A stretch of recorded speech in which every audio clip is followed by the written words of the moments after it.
पीक पाण्याखाली गेले नाही, त्यांचे बघितलेले स्वप्न पाण्याखाली गेले, त्यांच्या संसाराची राखरांगोळी झालेली.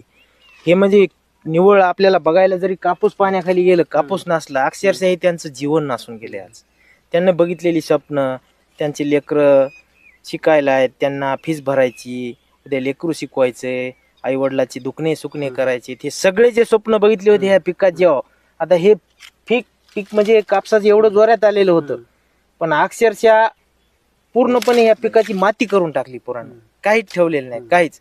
आणि सरकारचं धोरण कधी पण बघितलं की शेतकऱ्यांना मारणारच धोरण आहे. पहिले कुठलं बी सरकार असो, मागल्ला असो, हे सध्याचं असो, हे फक्त निवडणुकीत यायचं, आश्वासन द्यायचे. आता मला सांगा, 2-2 पक्ष फोडायला येणे एवढे पैसे खर्चिले, तेवढ्या आमदारांना जर खिसे झटकिले तर शेतकऱ्याच्या कर्जमाफीपुरते पैसे होतील ना. पण